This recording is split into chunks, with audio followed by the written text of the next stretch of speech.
Bien, bueno, pues estamos en esta tercera entrega de las charlas de los alumnos de la maestría en dramaturgia escénica y literaria con dramaturgos tanto mexicanos como extranjeros. En esta tercera entrega nos acompaña Conchi León, también conocida como el segundo milagro yucateco después del Enequén.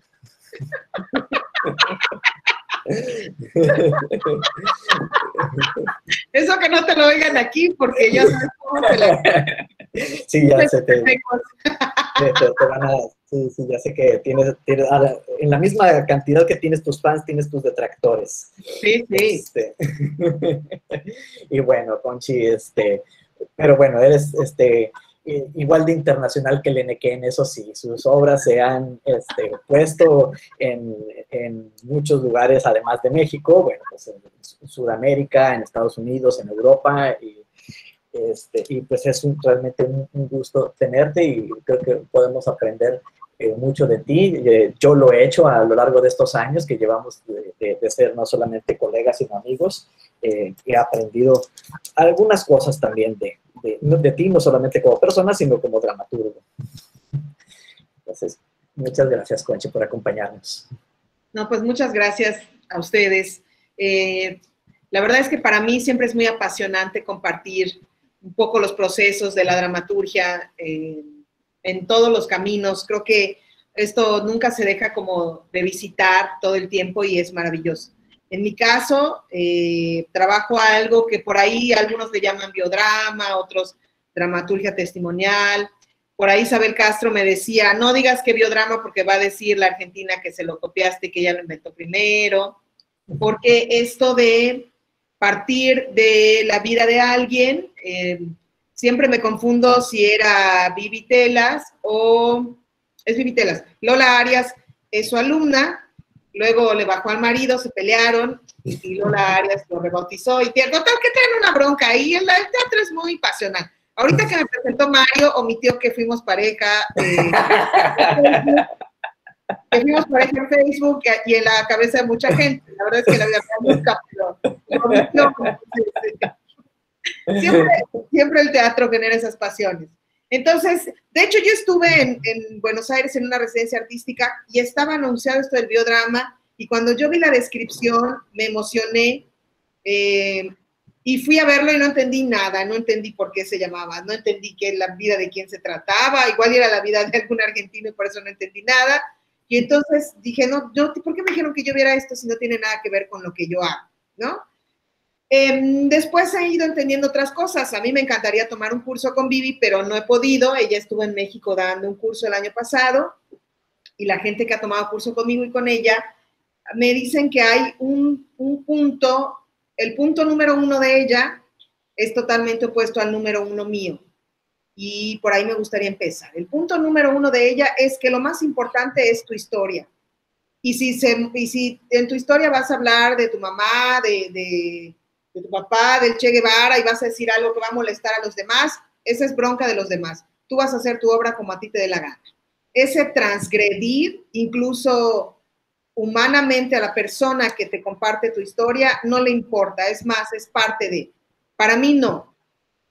Para mí es muy importante, no que todas las partes estén de acuerdo, evidentemente, pero sí que la persona, si llega a ver la obra de teatro, pues no se sienta ni agredida, ni exhibida, ni usada. Me decían por allá que ahora que se puso de moda trabajar en las cárceles, que no sé quién llega y les dice, a ver, chicas, cuéntenme, pónganse guapas y cuéntenme algo escabroso, ¿no? Si yo estuviera ahí, pues obviamente hago que le den cárcel 10 años, 3 condenas seguidas en Santa Marta, Catitla, a la persona que dice eso, ¿no? Porque además, yo he encontrado otra bondad. Yo voy pensando en que quiero una historia y cuando la gente me cuenta otra es más interesante esa que la que yo pensaba, porque yo vengo desde una idea y un prejuicio. Y la persona que comparte algo que está ahí, evidentemente va a compartir algo más importante, más significativo que lo que yo pienso. Entonces, si esa persona está tratando de contarme algo y yo estoy, no, pero cuéntame cómo lo mataste, evidentemente estoy en un objetivo además muy banal, casi, como muy primario, diría, ¿no? Entonces, bueno, yo no, en alguno de mis talleres una de mis alumnas quería escribir sobre el abuso sexual que sufrió su hermana, y entonces no quería decirle, quería hacer la obra y que cuando su hermana llegara al teatro viera ahí eso. Y yo le dije, te pido por favor que no hagas eso. Primero léeselo a tu hermana, y ellas, no, es que es como una sorpresa, como un homenaje. Tú no sabes lo que va a detonar una persona que sufrió violación, ver su vida en el teatro. No, no me parece. Puedes hacer muchas obras de teatro, pero pues hermanas tienes una, ¿no? Entonces hay que cuidar eso también. Y creo que esa pequeña regla número 1 en mi forma de trabajar ha generado que yo nunca tenga reclamos de nadie y que no se vea que estoy como buscando o lucrar o denigrar o causar lástima en la gente que ve la obra de teatro, porque no hablo solamente de un hecho específico, sino voy bordeando los hechos, ¿no? Dice Jorge Volpi que para empezar con una historia, para escribir una historia es mejor empezar con otra.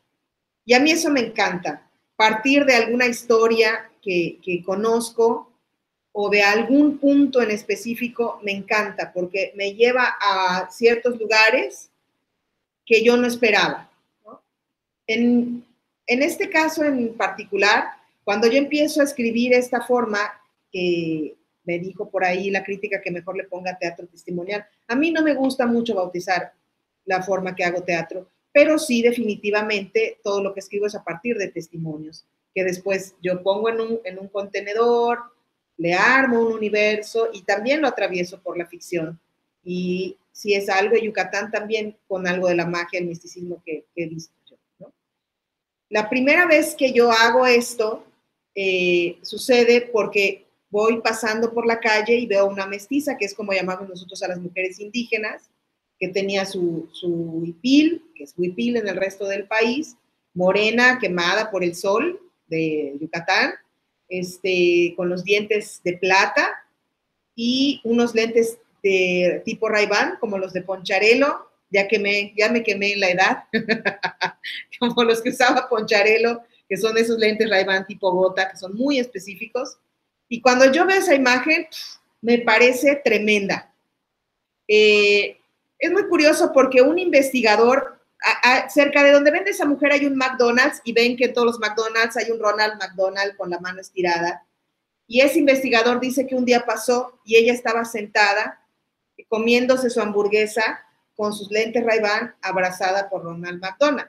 Pero él, como investigador de la cultura yucateca, eso le pareció algo hasta ofensivo.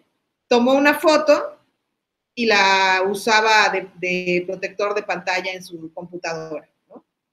Cuando yo paso y veo a esta mujer, algo explota en mi cerebro. Años después, cuando yo voy a estudiar a Buenos Aires, el maestro dice que eso se llama imagen irradiante. Es como la Virgen de Guadalupe, que tiene estos rayos que salen de ella, que irradian de ella. La imagen irradiante detona cosas en la gente que la mira. Puede detonar, tomar una fotografía, puede detonar una canción, puede detonar una historia. Por ahí también leí que las personas vemos lo mismo todos los días en nuestro camino al trabajo, a la escuela, qué sé yo, y de pronto hay una imagen que se bota del paisaje, que no coincide con el paisaje, que no tiene lógica. Esa es la imagen irradiante, así la llaman los argentinos. Entonces, esa mujer se vuelve mi primera imagen irradiante en mi historia del teatro. Cuando yo paso y la veo, ¡puf! Y este autor dice que la gente pasa de largo, ve la imagen irradiante y sigue de largo porque tiene que llegar al trabajo. Los únicos que nos detenemos somos los artistas, sobre todo los dramaturgos, porque somos morbosos, entonces queremos saber qué pasa ahí. Porque además nosotros somos el vínculo entre esa imagen irradiante y el señor que se tuvo que ir a su trabajo o tuvo que llevar a su hijo a la escuela. Y sí vio la imagen, no la registró y se siguió, pero nosotros pasamos, la registramos y queremos saber más de eso, para llevarlo al teatro y en nuestro sueño pensar que la señora que corre a llevar a su niño a la escuela se va a sentar y va a decir, ah, sí, yo vi eso también, qué chistoso. Y le vamos a contar la historia que hay detrás de la imagen irradiante. En el caso de esta mujer, cuando yo la veo, me detengo porque quería saber por qué tenía lentes tipo Ray-Ban, una mujer así, qué le pasaba. Y empiezo a conversar con ella, ella vende fruta, como en esa época todavía en Mérida podían las mujeres de las comunidades venir a vender fruta a la ciudad, es decir, mangos con chile, elotes con chile, pitayas, qué sé yo. Entonces tenían sus guacales y vendían y tú pasabas y comprabas. Después se le ocurrió a una alcaldesa, fíjense, mujer, decir que había que retirarlas del primer cuadro de la ciudad porque afeaban la ciudad y el turismo se iba a sentir incómodo de ver a estas señoras indígenas, chancludas, vendiendo, ¿no? Se vuelve todo una cosa política esto porque las llevan a la cárcel, como hemos visto tantas veces a tantas señoras que les tiran su venta del día. Ellas inventan una estrategia que era buenísima, pero que nunca la llevé al teatro porque dije, esto nadie me la va a creer. No sé de dónde consiguen maletas con rueditas, y entonces cuando veían venir a los policías, metían los aguacates y las naranjas en la maleta con ruedita y la agarraban así como, estoy esperando el avión, ¿no? ¿Para dónde me decían que era el aeropuerto? Y era maravilloso eso, ver a las... Esa también es una imagen que se vota, que no tiene lógica, ¿no? Esta señora con huipil, que no tiene lógica, pero que sí tiene lógica, porque una indígena, por supuesto, que puede tomar un avión, claro, no a las 2 de la tarde con una palangana en un brazo y una maleta en la otra, diciendo que está buscando el aeropuerto en el centro de Mérida, ¿no? Entonces, bueno, eso dije, eso es too much, en el teatro no me lo va a creer nadie, porque también en el teatro testimonial, si te pasas de tueste, la gente dice, ay, si a poco pasa, no, eso no pasó, ¿no? Tanta realidad molesta al espectador. El exceso de realidad hace que nuestro trabajo falsee. Vean qué injusto es, ¿no? Qué culero puede ser esto. El exceso real, no, ya, eso lo están, que no mames, es cierto. Y eso yo ya no lo puse en mi obra de teatro. Pero bueno, entonces yo paso, veo a esta mujer, me bajo a conversar con ella y le compro unos mangos con chile, con cólera seguramente, porque estaba ahí en la calle. Me siento a comer los mangos y empezamos a conversar. Nada, relajadamente. Yo no me atreví a preguntarle por qué tenía esos lentes. Hasta que en algún punto siento que ya tenemos confianza, ya bromeamos de todo, y resulta que el marido la había golpeado y traía el ojo morado, y le pensaba que nadie le iba a comprar si la veían con el ojo morado, y como su hijo era camionero, usaba esos lentes, pues ese día se los pide prestados y se los pone para ponerse a vender. Cuando ella dice eso, me parte el corazón porque mi madre es una mujer golpeada. Mi madre es una mujer a la que mi padre le mató hijos a patadas a los 16 años, que se casó con él a los 15. Entonces, yo que me estaba riendo de esa mujer, que su excentrismo me parecía excéntrica y tropical, cuando me dice eso y me cuenta cómo la golpea el marido y cómo la golpea el hijo, porque el marido lo enseñó en una lógica hereditaria y genética, me parte el corazón. Y bueno, me quedo ahí y dicen que así como dicen que estamos unidos con el hilo rojo, la imagen irradiante está unida a nosotros. Porque tal vez si yo viera a un hombre, no sé, como uno de los personajes de una obra que me contó mi papá, tal vez si yo viera a un hombre fuerte, desfigurado, sí, seguramente si yo viera a un hombre fuerte y desfigurado, me iría rápidamente corriendo porque me causaría horror. Pero si yo veo a una mujer con la cara sangrante, me voy a detener, sin duda, porque hay algo consciente e inconscientemente que nos une a la imagen irradiante. Y eso solo lo sabemos si nos acercamos a saber cuál es el cordón umbilical que nos une a esa historia. Tenemos que tener la audacia suficiente para hacer eso. Bueno, Mario, que me conoce muy bien, sabe que me da pena, es que todo me da pena, pero si yo voy a ir a la cárcel a entrevistar a alguien, El teatro me da una audacia y una adrenalina que no me la da nada más. Y eso me ha llevado a muchos lugares a encontrar y a descubrir historias. Y lo valoro mucho porque me ha hecho sentirme una mujer fuerte y una mujer poderosa. Me gustaría que ustedes piensen en alguna imagen irradiante que hayan visto. Vuelvo a explicar. La imagen irradiante es una imagen que se bota del paisaje, que no tiene lógica, que está puesta en un lugar que no corresponde, o que algo de lo que compone esa imagen nos hace preguntarnos, algo está raro aquí. ¿Qué está raro aquí? ¿Por qué es así? ¿Alguien piensa, tiene en mente una imagen irradiante que se les cruce? A ver, Alan. Hola, Conchi, mucho gusto. Sí, de hecho, hoy, justamente ahorita que estabas hablando de la imagen, pensé en algo que llamó mi atención. Iba en el tráfico y aquí tenemos una comunidad de haitianos que llegó hace como 1 año y medio, me parece, que rápidamente se incorporaron a la vida productiva de Tijuana. Pero fue curioso porque lo vi vendiendo a la señora, luego a una señora, y luego regresó en el Alto y estaban el papá, su hijo y ella. Y parecían, o sea, vendió, se regresó y parecía que estaban, no sé, muy felices. Eso me pareció muy extraño, ver su felicidad en otro país, vendiendo productos y con su bebito, muy bonito, por cierto. No sé, como si estuvieran de campo. Eso me pareció sumamente ilógico, tristemente. Sería bello ver familias contentas y felices, pero esa fue mi imagen irradiante del día de hoy. Ok. En este contexto, es una imagen irradiante. Qué triste. En este contexto, una familia feliz es una imagen irradiante. Si esto hubiera pasado hace 1 año, no tendría nada de raro la felicidad de una familia con todo y un bebito. Pero en el contexto que estamos viviendo, la felicidad es algo increíble, ¿no? Porque ustedes saben que el teatro se escribe con contexto y eso a veces se nos olvida o lo dejamos pasar, ¿no?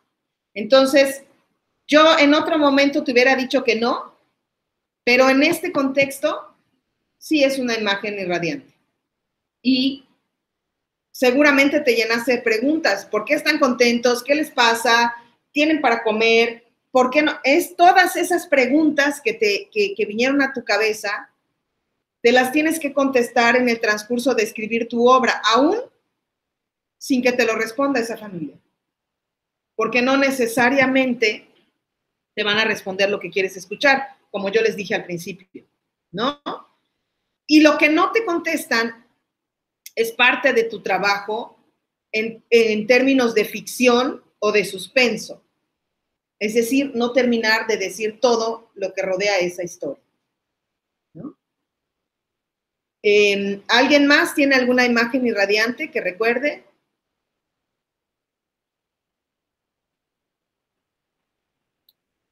Sí, yo. A ver, Joel. Una vez en el centro, en Ciudad de México, era de mañana, iba a la escuela, pero nunca se me olvidó esa imagen. Y ya ves que hay por Reforma como que los haz de luz se cuelan entre los edificios y dan como cascadas de luz. Y venía un señor caminando. O sea, no se veía que fuera indigente, pero tampoco se veía como cuidado en su aspecto. Y atrás de él, un montón de palomas bajaron, pero mientras bajaban, otras subían. Y hubo un momento así como súper mágico que una paloma quedó a la espalda de él y justo abajo de unas de luz. Parecía que el señor tenía alas, pero fue así instantáneo. Y de repente el señor siguió caminando. O sea, ¿Era un indigente? Era un señor que iba caminando y las palomas bajaron, y cuando bajaron las palomas parecía que el señor tenía alas, pero fue así como un instante. Ok, yo diría que esa es una imagen poderosa que puede ser el inicio de tu obra de teatro. Se abre el telón, se enciende la luz, un hombre entra y a su espalda, contraluz, vuelan unas palomas. Si nos vamos al extremo, como yo te decía, si fuera un indigente, evidentemente hay una referencia ahí, ¿no? ¿Cuál es la referencia? También el teatro se construye con referencias. ¿Cuál sería la referencia si tenemos a un indigente? Vamos a meterle más canela, descalzo, con la ropa rota, con las manos con tierra, pero el rostro limpiecito, los ojos claros, una barbita, el cabello largo hasta los hombros, y las palomas vuelan a su espalda de manera que tiene alas. ¿A qué nos referencia esa imagen? Como a una especie de Mesías. A Jesucristo. A Jesucristo, a un Mesías. Volvemos, en medio de este contexto, si pasamos por además estamos en la psicosis de todo lo que estamos viviendo y nos aparece ese, ¡ah, cabrón! No, ya estamos, ya no, le vamos a besar los pies llenos de lodo a ese indigente, seguro. Si fuera mi mamá, seguro va y le besa los pies al indigente y se desmaya de la impresión porque mi mamá es una católica tremenda, ¿no? Entonces, el teatro, nuestro teatro también es importante que convoque referencias e imágenes poderosas, ¿no? No sé, necesitamos aprender a distinguir entre una imagen poderosa para cuando se esté durmiendo el público, avientas las palomas. Yo te digo, ¿no? Una imagen poderosa y una imagen irradiante que genera todos estos cuestionamientos en nuestro espectador. Pero ¿por qué? Tenemos que aprender a distinguir entre una cosa y otra. ¿Okay? ¿Alguien más cree tener una imagen irradiante? Les quiero decir algo, en la Ciudad de México hay imágenes irradiantes en cada esquina. Cuando yo fui por primera vez, había niños drogándose a la salida del metro, niños de 5 y 6 años. Y yo venía de Yucatán y veía eso y me paraba así como, ¡hey! ¿Alguien ha visto que venga la policía, se están drogando los niños? Evidentemente, la gente veía eso todos los días y no les pasaba nada, ¿no? O pasabas por el Ángel en Reforma y había mujeres indígenas desnudas con unas como cananas en la cintura, gordas, y no digo gordas como defecto o como, ay, qué feo, yo soy una mujer gorda, quiero decir como una característica de ese cuerpo, con el cabello negrísimo hasta las nalgas, con los senos llenos de leche y su bebito por ahí, bailando desnudas, protestando por algo y los autos dando vuelta, los autos de lujo dando vuelta, metiéndose por aquí, por allá. Pues en la Ciudad de México te tendrías que detener en cada esquina, porque nuestra ciudad o la capital de este país está llena de injusticias, porque generalmente la imagen irradiante habla de injusticias. Precisamente por eso tiene este desequilibrio en su paisaje, porque si decimos una mujer pobre, muy pobre, o un indigente en Liverpool, ¿qué hace en Liverpool un indigente? Y ahí estamos hablando de clases. Nos parece mal porque es pobre, no va a poder comprar nada de eso, ¿no? Y también nos habla entonces de la injusticia. Entonces, ay, perdón que te interrumpa. Hola, Conchi. Hola, Yo soy Denise. Hola, chicos. Pues yo aquí metiéndome de chisme, discúlpame. Pero, entonces esa imagen irradiante podría ser poderosa en tanto hay un contraste, ¿no? Entre hay algo que no te esperas o hay algo que te choquea de esa imagen, ¿no?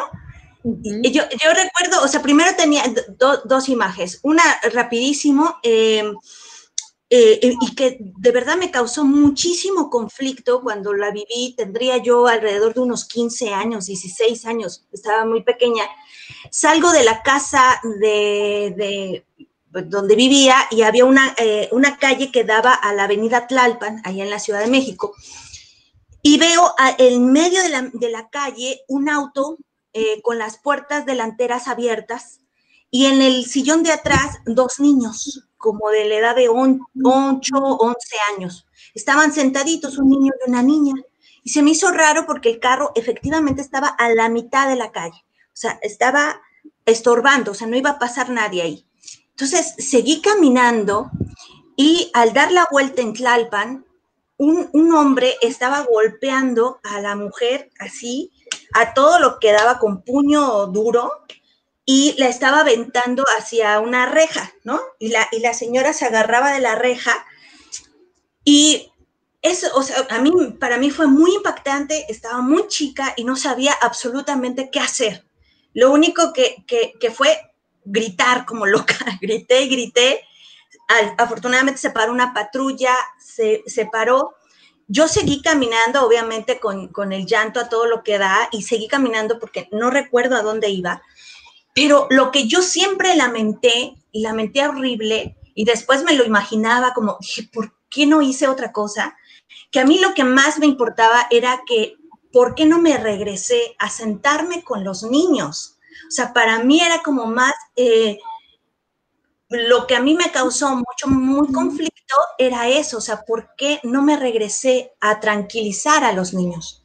Eran los que más me importaban en esa escena, digamos, ¿no?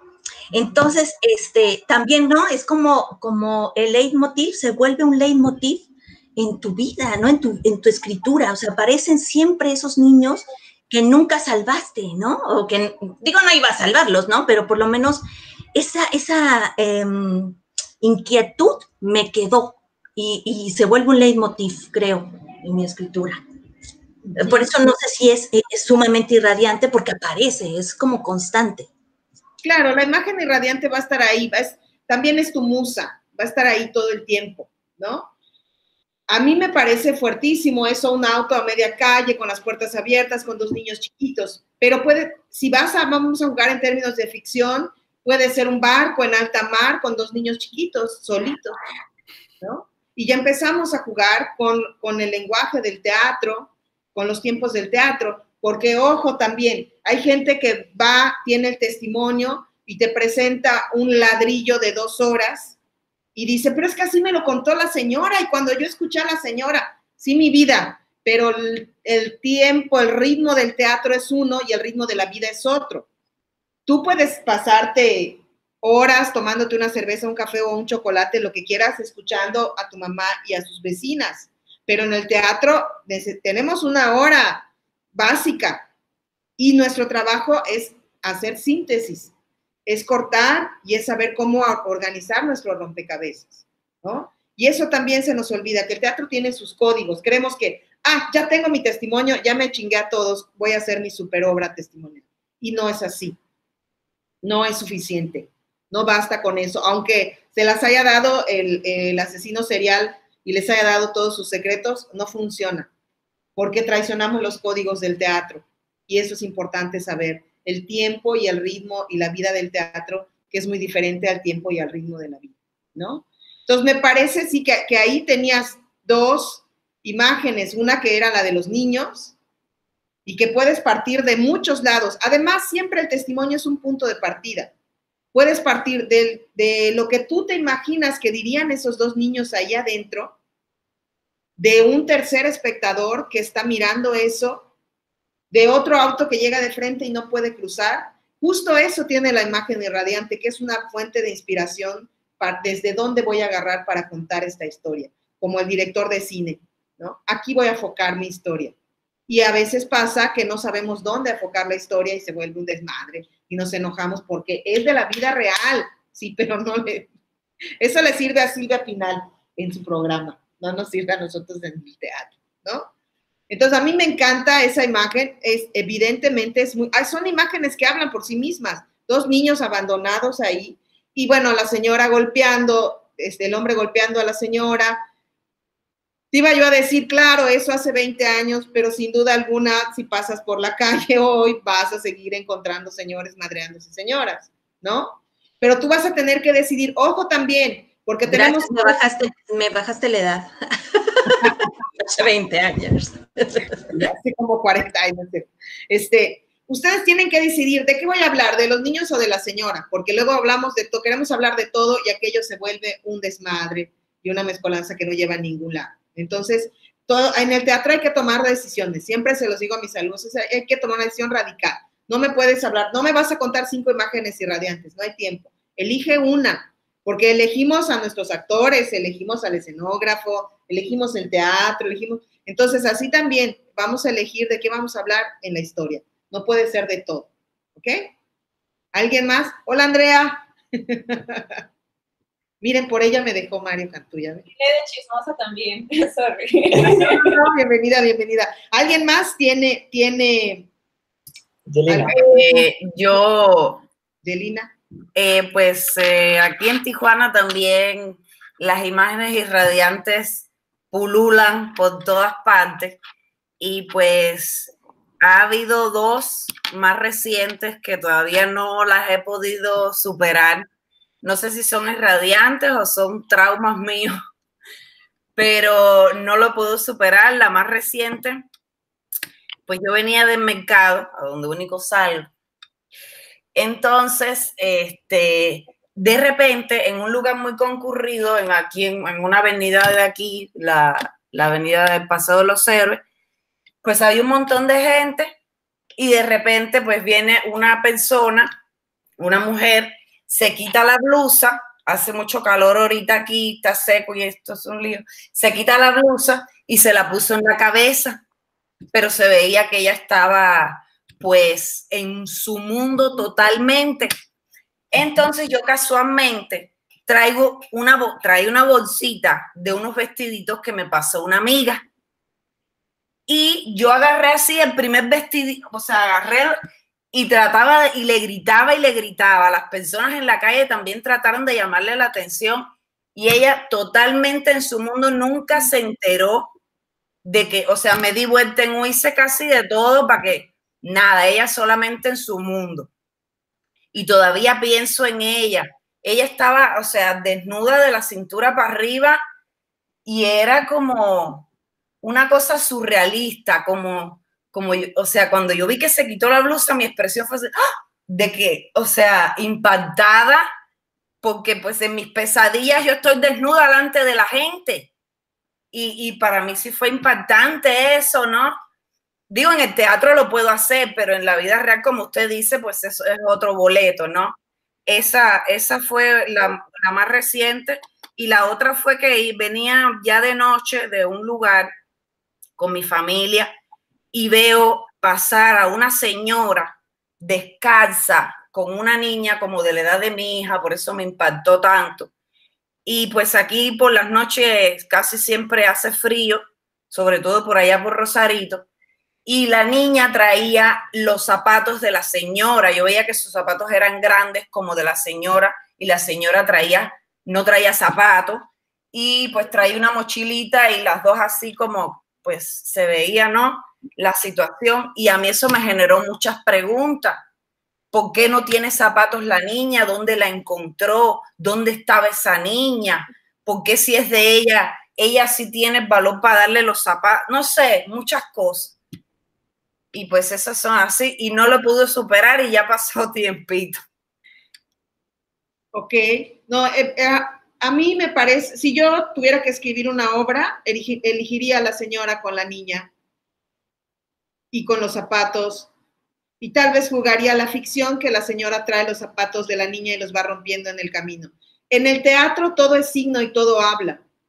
Si eso nos lo pones, de inicio nos vamos a hacer todos también esas mismas preguntas y esperamos que en la obra se respondan esas preguntas, que no solamente sea una imagen gratuita, ¿no? Porque eso también pasa. Vendemos esta imagen está súper chingona, bien, y no pasa nada. Nada más quisiste mostrarnos una imagen chingona. Entonces, no, queremos que nos respondas esas preguntas, no que nos digas que eres un chingón de imágenes, ¿no? Porque hay muchos fotógrafos y muchos cineastas. Y el teatro, pues, tiene otra manera de contar discursos. Entonces, a mí esa me gusta mucho. No sé si el hecho de que si hay calor, no sé si el hecho de que la chica se quite la ropa o no entendí dónde estaba, por qué causó tanto ruido, ¿no? ¿Por qué te causó tanto ruido? A lo mejor porque, como dices, tú te sueñas desnuda. Disculpe. A mí me causó ruido y otra cosa que así, la gente que le pasaba por el lado estaban como normales. pero pues yo, no sé, y así a mí sí me impactó que ella siguiera tanto en su mundo, pues desnuda de la cintura para arriba totalmente, y estaba súper enajenada. Obviamente tenía problemas mentales, no sé, pero sí me dije, ¿qué será de ella? Los hombres por ahí la van a andar tocando, no sé, me pareció como una vida insegura, como, ay, no sé, no sé. Si de pronto el personaje puede tener un gesto o una acción que nos puede revelar muchísimas cosas. Y a mí particularmente me encanta agarrarme de esos gestos o de esas acciones. Un amigo nos contaba que estaban en una comida familiar y su papá estaba conversando normal y de pronto se salió y regresó con una bolsa de detergente, sirvió el detergente en el plato y agarró una cuchara y se comió una cucharada de detergente y después empezó, y todos, y él dijo, ¿qué pasó? Y tenía principios de Alzheimer. Eso yo no me lo podría imaginar en la ficción. Y me parece una acción súper concreta que si estamos en el teatro viendo esta familia normal y alguien se come una cucharada de detergente, uy, ahí tenemos un signo, esa acción devela un signo. Ahí hay locura, como dices con este personaje, o hay una enfermedad. Vuelvo a lo mismo, si come el detergente y la obra sigue y sigue y al final nadie nos dijo, ¿qué pasó? ¿Qué pasó con de lo que estábamos hablando? O como dice, o yo no entiendo lo que está pasando o ya pasó lo que yo estoy entendiendo, ¿no? Entonces si ya abrimos esas incógnitas en el espectador, hay que cerrarlas. Bueno, cuando yo encuentro a esta mujer y no la entrevisté, yo me senté a comer con ella, a platicar con ella y me conmovió mucho toda su historia y entonces regreso otras veces más a comer con ella, a platicar con ella. Le pido permiso para grabar audios de nuestras conversaciones. Le miento, le digo que es para una tarea. Yo que nunca estudié en ninguna escuela, pero cómo se me dio la mentira. Pues le dije, es para mi tarea, ¿me ayudas? Me dijo que sí. Entonces ya la grabo. Si alguien me hubiera dicho que esas grabaciones iban a tener valor algún día, les juro que las hubiera guardado, pero no tengo la menor idea de dónde están. Todavía iba con mi grabadora reportera. Yo siempre quise ser locutora y siempre quise ir a las guerras y siempre he querido ser periodista, pero la verdad es que el mundo del teatro es mucho más amoroso que el del periodismo, que está lleno de chayoteros, y que en el sexenio pasado ser periodista era ser, pues obviamente, una pieza sumamente vulnerable en este país, ¿no? Entonces andaba yo con mi grabadora reportera, mis casetitos ahí, y siempre he pedido permiso para grabar las conversaciones, excepción de una vez que luego les contaré por qué. Entonces, converso con ella varias veces, me conmueve mucho y decido que quiero ir a conversar con estas mujeres que venden, que para ese momento histórico era muy complicado porque como la policía las perseguía, pues ellas pensaban que yo era del periódico o era policía. Imagínense qué policía. Bueno, sí tengo cara media de policía, creo. No me querían dar las entrevistas algunas, entonces era muy frustrante para mí, pero logré entrevistar a otra señora. Y la señora de los lentes tenía como una mala postura, pues porque está sentada vendiendo en el sol todo el tiempo, que les tenía como una jorobita. Entonces, como nos hacemos amigas, yo le digo, oye, ¿y si te llevo al masaje, esto que tienes es una mala postura? Y me dijo, no, esto es mal viento, es un mal viento que me mandó mi marido y que tengo aquí escondido. Y le digo, no, eso es una mala postura. Si respiramos y nos estiramos, pues se te va a acomodar. No, voy a ir con una señora para que me saque el mal viento. Y le digo, oye, ¿qué señora? Dime, yo quiero ir a ver a la señora. Entonces me dice que en su pueblo ahorita me acuerdo cómo se llama su pueblo, había una señora que se llamaba Rosa Men, la del Gran Poder. Pues que si llegaba yo al pueblo y preguntaba por Rosa Men, la del Gran Poder, me iban a decir. Me voy al pueblo, obviamente pensando, no voy a llegar y voy a preguntar y me van a decir de Rosa Men, la del Gran Poder. Además, Rosa Men, la del Gran Poder, se me hacía como wow. Llegué al pueblo, a la plaza del pueblo, y pregunté por Rosamela del Gran Poder, y me dijeron, sí, haces así, y ahí llegas. Llego a la casa, y enfrente de la casa había una tienda que se llamaba Tienda El Gran Poder. Entonces, por eso ella era Rosamel, la del Gran Poder, porque enfrente había una tienda que se llamaba El Gran Poder. No porque ella tuviera el gran poder. Ya el cerebro de escritora ya se va de, ¡wow! La señora del gran poder, ¿no? Entonces, bueno, yo ya llego a la casa, estaba sus hijos oyendo esas canciones como tipo, I'm a Barbie girl. Hacían súper, ¿qué onda con eso, no? Entonces, bueno, ya entro, la señora tenía en medio de su casita su lugarcito de donde atendía a las personas, y yo, pues, obviamente, digo, ¿cómo le digo? Además, me va a dar su tiempo, es una señora, entonces digo, bueno, me leen las cartas. Generalmente yo hago eso, si sé que venden, les compro. Luego tengo mi coche lleno de aguacates, se me olvida, hasta que se sube mi hermana y me dice, ¿por qué apesta podrido tu coche? No sé, hay moscas, y ahí se pudieron las naranjas, los aguacates, los mangos de la señora que entrevisté hace 3 meses, ¿no? A mí se me olvida, la verdad. Y entonces, generalmente yo les compro algo, o si ellas hacen algo, pues consumo eso que ellas hacen. Hay acá un antropólogo que se fue a entrevistar a las mujeres de las 59, que son unas prostitutas. Entonces, él iba con ellas, les pagaba el turno de la prostitución, se metían al cuarto y las entrevistaba. Les decía, no vamos a tener sexo, te voy a entrevistar. Y ellas siempre, ¿vas a pagar? Sí, les pagaba por adelantado y las entrevistaba, y tiene un libro que se llama Las mujeres de las 59, que son estas prostitutas que dicen sus testimonios, ¿no?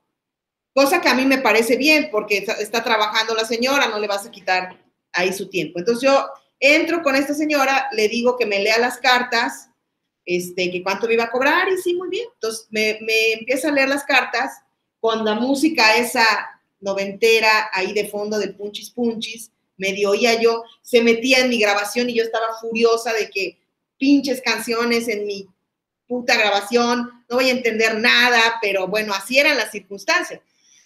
Y entonces, bueno, ya me va leyendo las cartas la señora, yo muy adentro de mí, pues decía, pura baba de perico, yo necesito saber qué onda con cómo hace toda esta cosa de la magia y cómo engaña a la gente.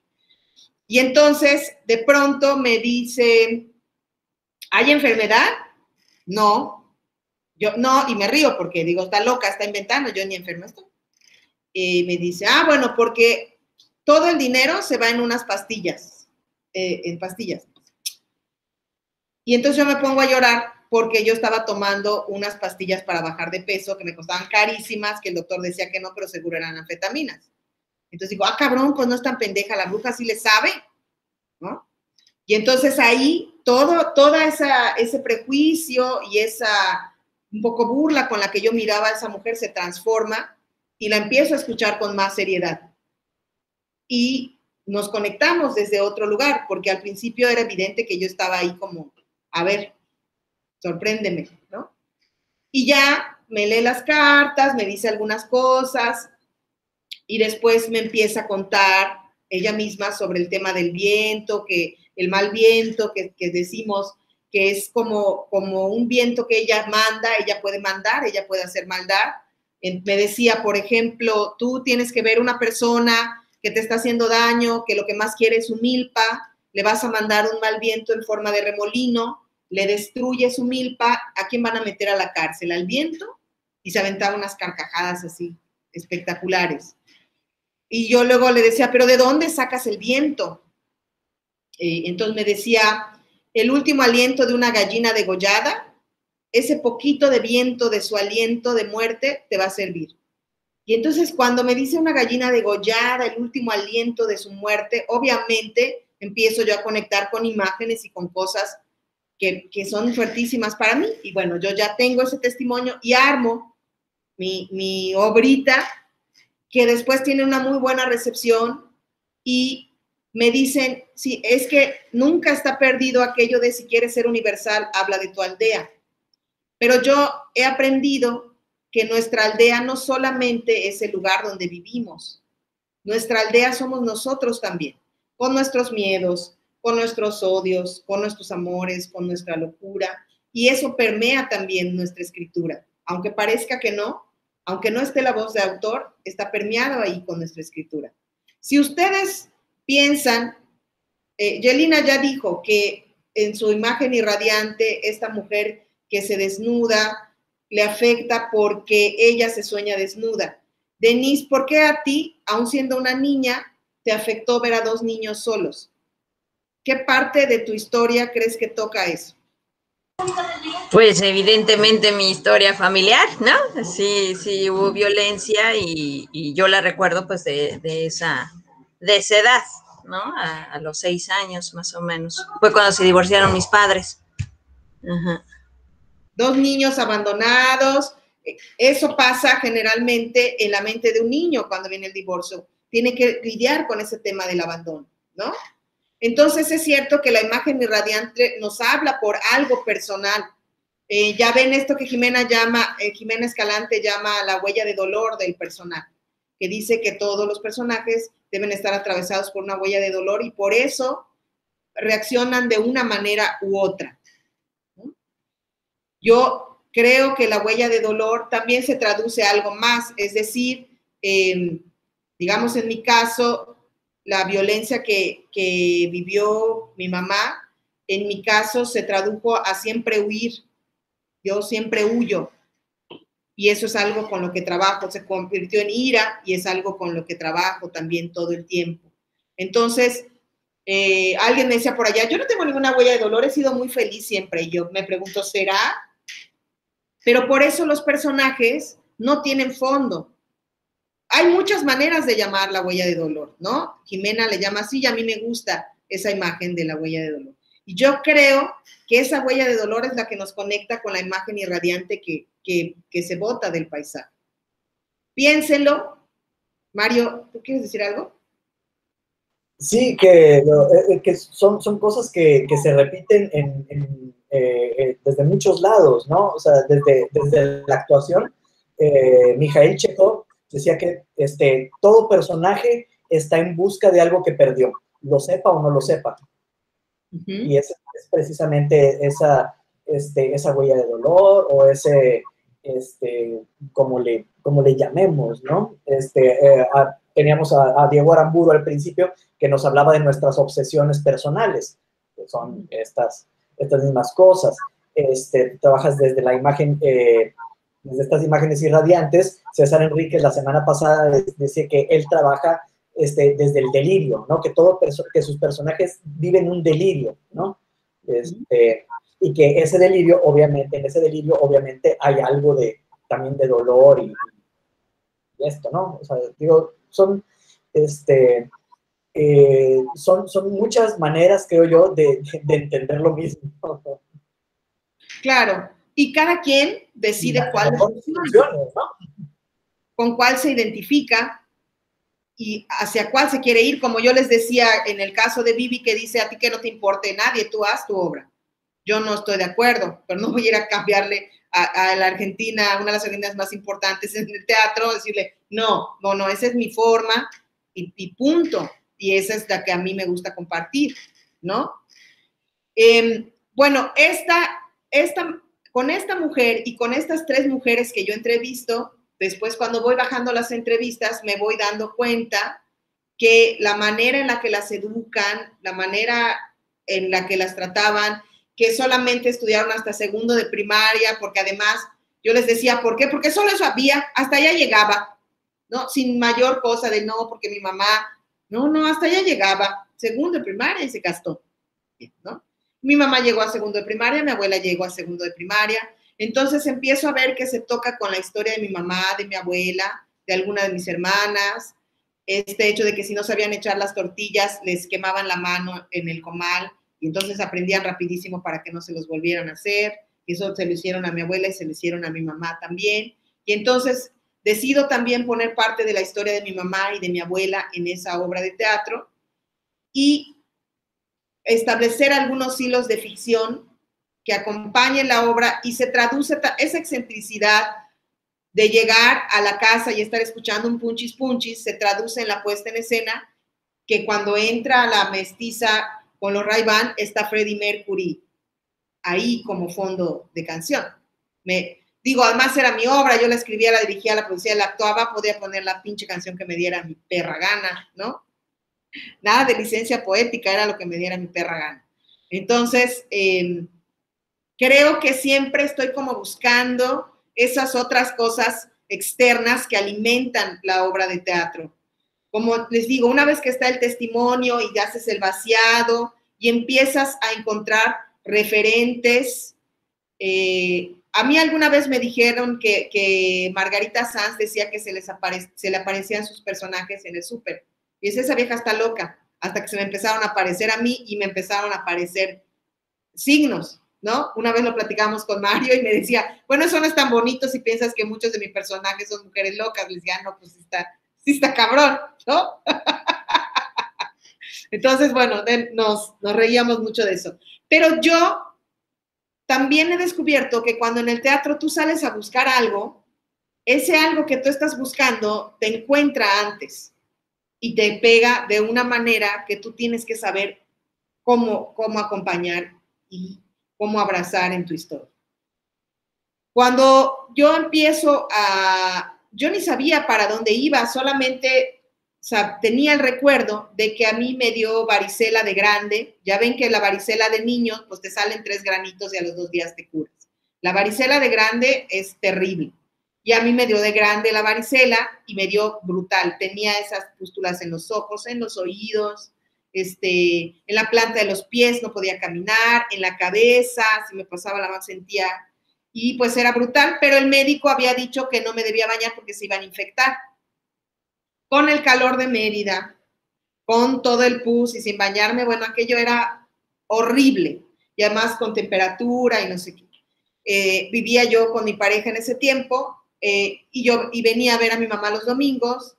No pude venir ese domingo y ella, como ya saben, la intuición de la mamá, dijo, no, algo está pasando ahí. No había celulares en ese tiempo ni nada. Entonces llega a la casa, le dicen que estoy enferma, abre el cuarto y me ve y dice, pero mira cómo estás, qué horror, te voy a bañar. Y mi pareja le dice, no se puede bañar porque el médico dijo que se va a infectar. A mí me vale madre el médico, la voy a bañar porque la voy a bañar. Y entonces se va al patio, agarra unas hojas, consigue unas hojas y me hace un baño con unas hojas. Y en la tarde ya se me habían secado las pústulas, de verdad, y la calentura ya se me había bajado. Entonces yo he visto, así como he visto la impunidad escondida detrás de los usos y costumbres, también he visto el poderío de la herbolaria y de la sanación que tenemos en Yucatán. Entonces, una vez platicando sobre el baño de la varicela, que le dije, mamá, yo tengo que conocer esas hierbas porque a mí me curaron y no me gustaría que caiga en el olvido eso. Hablamos del baño que debe de hacerse a las mujeres embarazadas. Y ella se acordaba del nombre de todas las hierbas menos una. Y empiezo a averiguar. Entonces me dice, vete con la partera fulanita.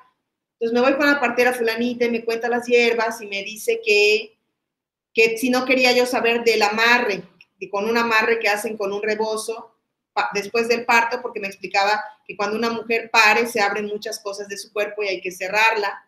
Y hacen nudos con el rebozo. Entonces, cuando me muestra dónde se hacen nudos en el rebozo, resulta que son los chakras. Y como mayas, chakras, eso no tiene lógica, ¿no? Siempre es como esto. Y empiezo a hablar con ella sobre el nacimiento, sobre el parto, y entonces me dice, pero solamente quiere saber qué pasa cuando nacen los niños, porque cuando mueren los niños se hacen otras cosas. Y me empieza a contar de los niños cuando se mueren, y eso detona que yo, como les digo siempre, tú vas con una idea y de pronto algo abre un universo. Y si fuéramos unos tontos necios, le diríamos a las, no me digas de eso, yo quiero saber no, se está abriendo una sabiduría ante ti y tienes que tener la inteligencia para leerla. Cuando ella me cuenta eso de los ritos para los niños que se mueren y así, pues abre un camino tremendo, también relacionado con mi historia, porque nosotros de 11 hermanos sobrevivimos 5. se murieron 6. Entonces, cuando ella me dice lo que le pasa a una mujer cuando se le muere un hijo, yo digo, oye, a mi mamá que se le murieron 6, ¿qué pasó en su corazón, en su historia? Otra vez vuelvo a hacer un cordón umbilical entre mi historia personal y la historia que me estaban contando. Yo ni hijos tuve, fue una decisión personal, pero evidentemente estoy atravesada por la historia de mi mamá. Y entonces empiezo a hacer estas entrevistas a mujeres que se les han muerto hijos, y es como escribo el guión del Manantial del Corazón, que también es otra obra que le ha ido muy bien, porque está también enclavada en la verdad, ¿no? Y vuelvo otra vez a este camino de los testimonios que me significan mucho para mí y que me conmueven y me llevan a muchas partes. En algún momento ya teníamos nosotros la obra lista, ya la teníamos montada, nos hacía falta un detalle de la producción y vamos con el carpintero y nos ponemos a hablar y le explico de qué se trataba la obra y me cuenta la historia de su sobrina a la que él creció como una hija, pero que su propia hermana había matado, o sea, la mamá había matado a la niña. Y me muestra la foto de la niña, me regala un pequeño altar que él había hecho. Ahorita se los muestro porque además lo tengo aquí yo en mi altar personal. Y cuando yo salgo de la casa de ese hombre, me acuerdo que no podía manejar y me puse a llorar amargamente y veía la foto de la niña y yo decía, yo la hubiera adoptado y ella no se hubiera muerto, no sé qué. Entonces Juliana Fessler, que estaba junto a mí, estaba muy asustada de que me hubiera dado a mí esa crisis y que dijera algo tan ilógico como que hubiera adoptado una niña que nunca conocí y que nadie había puesto en adopción. Y estaba muy impresionada de que hubiéramos llegado a esa historia. Años después, cuando yo escribo un libro y comparto estas memorias, le pido a Juliana que escriba ese capítulo y me dice, no me acuerdo. Recuerdo que el Señor dijo algo, que salimos, que tú te pusiste a llorar y luego nos fuimos. Y el teatro es el lugar de la memoria para mí. Por eso es importante, por eso si las historias siguen pululando en su cerebro y en su recuerdo, es por algo. Y cuando ustedes empiecen a deshojar esa historia, lo van a descubrir. No sé cómo les vaya a ir, la verdad, pero lo van a descubrir. Y van a decir, claro, esta historia me viene hablando desde hace tiempo por esto. Y puede ser muy fuerte. Voy a agarrar el altar de la niña.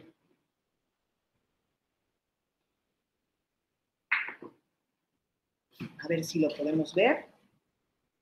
Ella se llamaba Celeste. Para mí es preciosa, está llena de vida. Aquí está más chiquitita.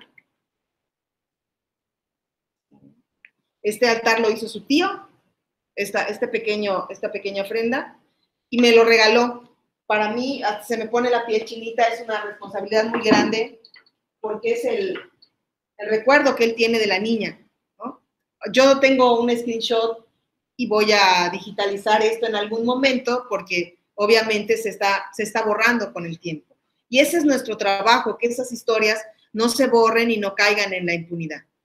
Después, cuando yo sigo con esto de los niños que se mueren, pues tenemos, si pensamos en niños muertos, asesinados, en impunidad en este país, ¿qué suceso les viene a la mente? Niños pequeños, muertos en medio de la impunidad. Guardería ABC. Guardería ABC. Y si tú buscas guardería ABC, vas a encontrar que el arzobispo dijo a los padres que ya no lloren porque Dios tenía, son creo que 46 niños, algo así, ¿no? Tenía 46 angelitos más en el cielo. Cuando le preguntaron al gobernador cómo podía dormir tranquilo después de que esos niños habían muerto de esa manera, él dijo, yo duermo como un bebé, con una sonrisa preciosa. ¿Cómo puede alguien, además, gozar su impunidad? No, eso no puede ser.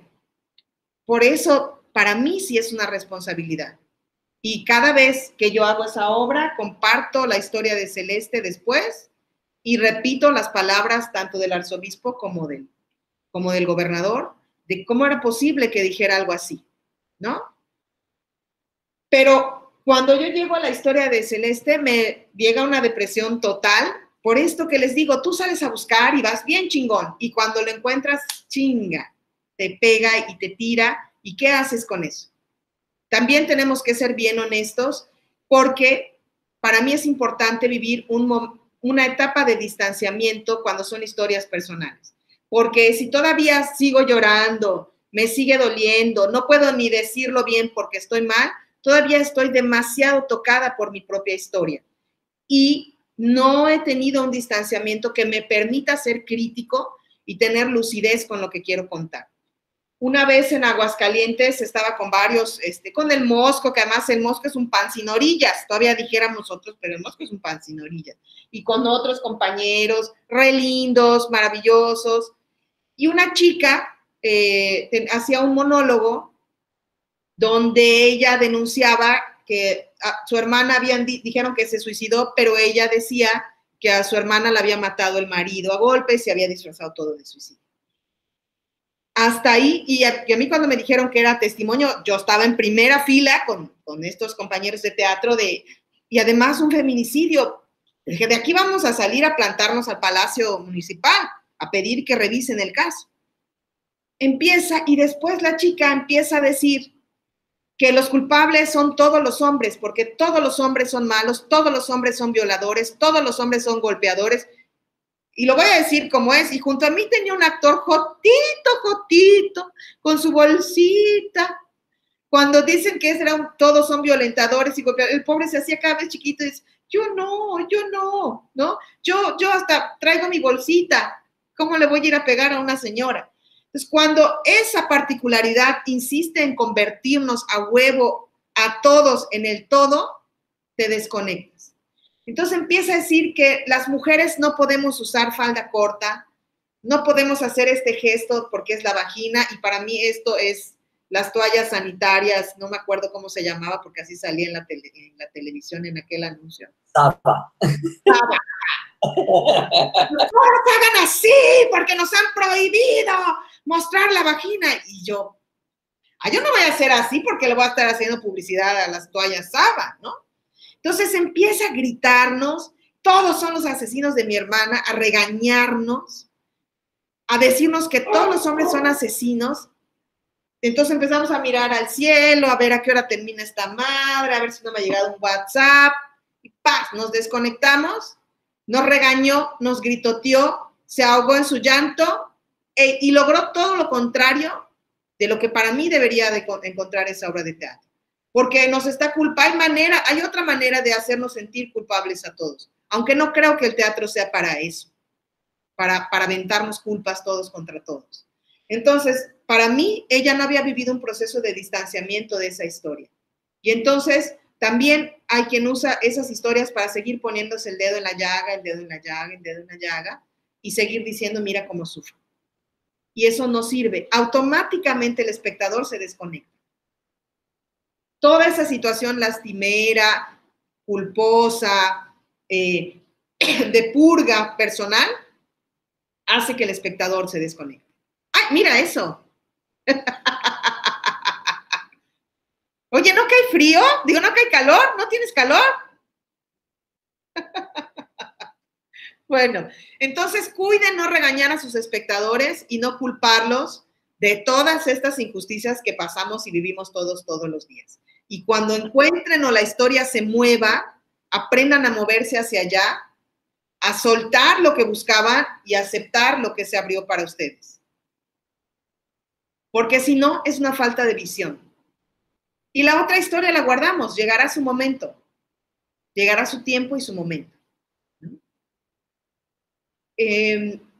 Para mí es muy importante cuidar que la persona que yo voy a entrevistar no se sienta ni agredida ni transgredida por mí.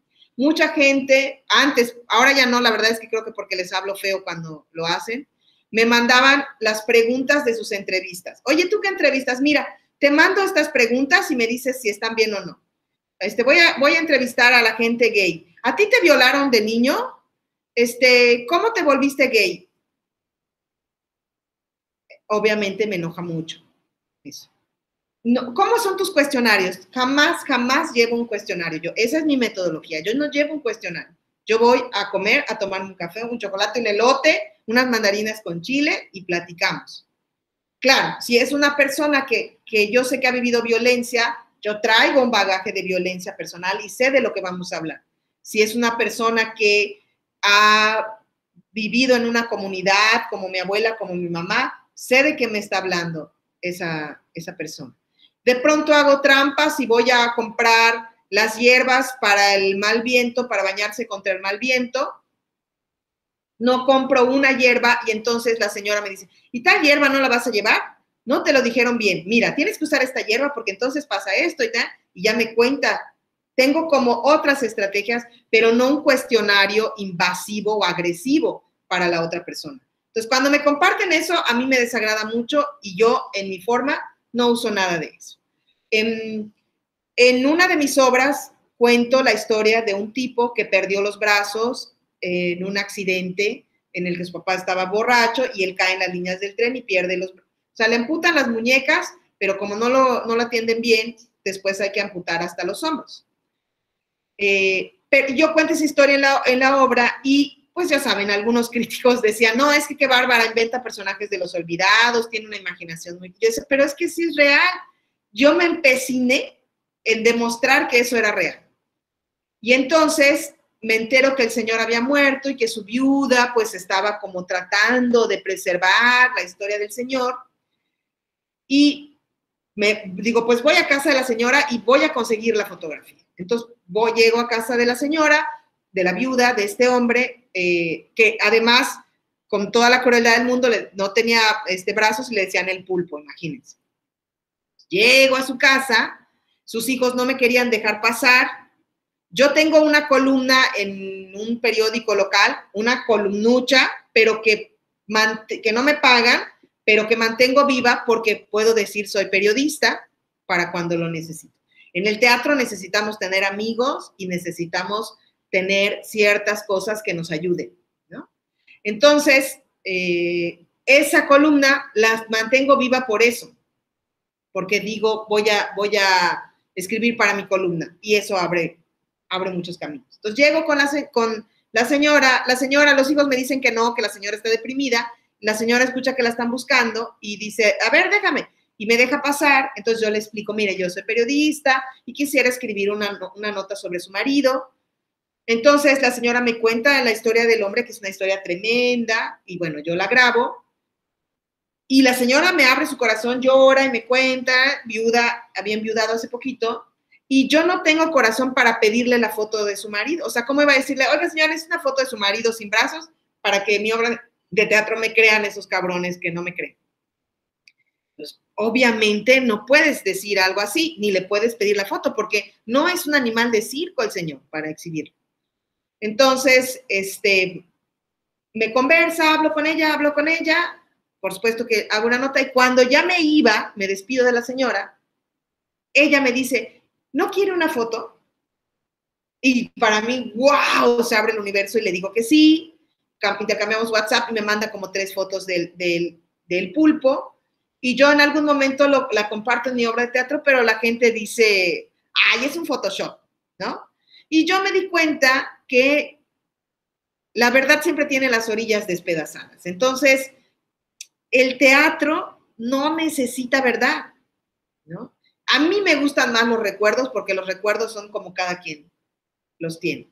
En cambio, la verdad, todos peleamos porque no, yo estaba ahí, lo vi. Y no fue así. Y todo depende desde qué punto de vista está. Entonces, yo insto mucho a esa ética de no llegar y porque yo quiero agarrar la historia y ahora me cuentas y dame el material y me vale madre si agredo a la otra persona. No creo que sea por allá.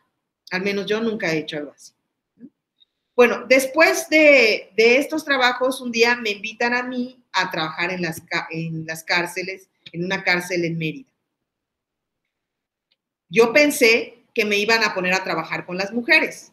Y el primer día que fui, pensé que me iban a explicar la dinámica, iba a hablar con el director de la cárcel y me iba a poner, pues, los lineamientos.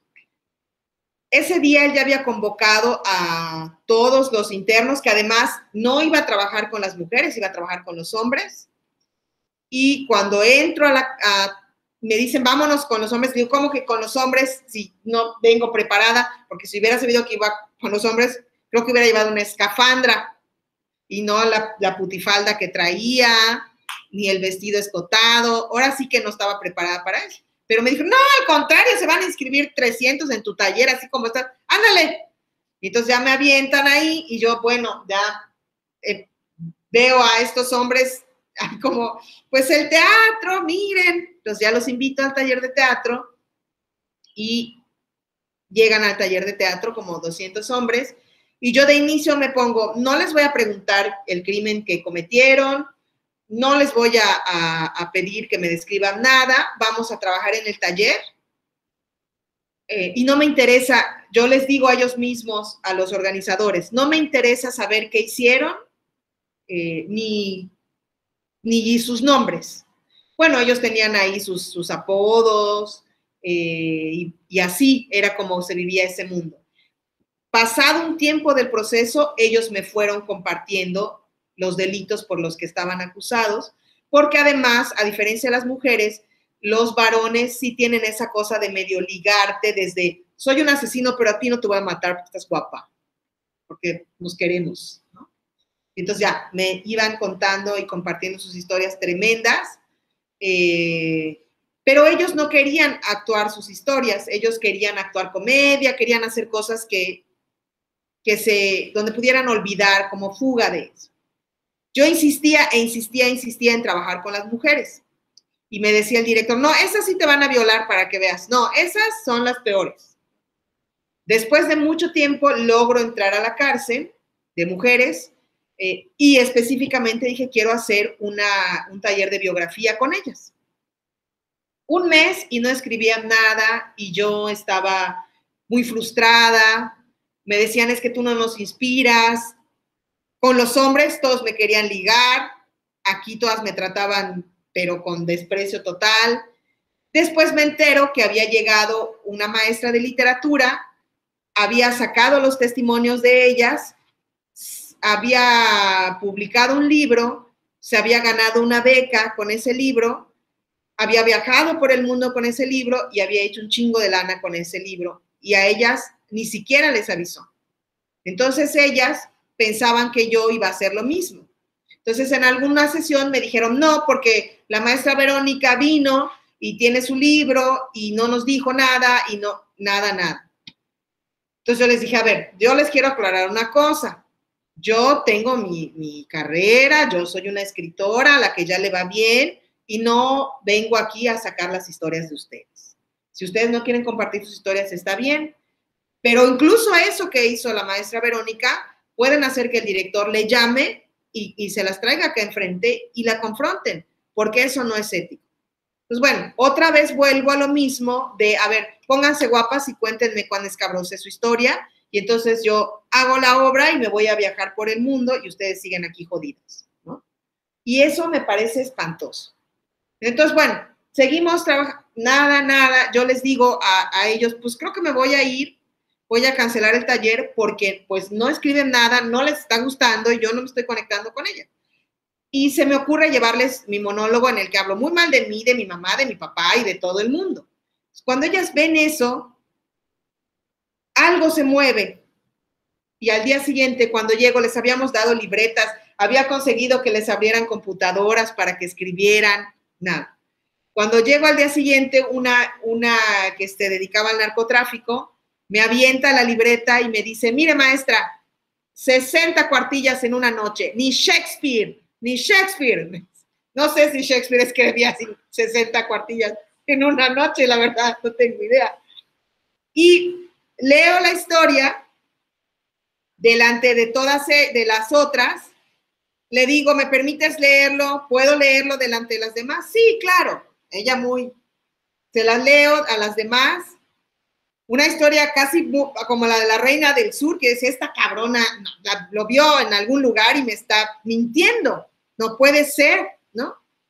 Pero no, efectivamente en su expediente estaba que había hecho todo eso que decía que bien decía. Y ya las otras empezaron a decir que tenía miedo que el juez usara esos testimonios en sus casos. Entonces yo fui aprendiendo un poquito más que ya que el caso está juzgado, ya que está sentenciado, pues no pueden decir, no, mira, en la clase de teatro escribiste que tú sí lo mataste.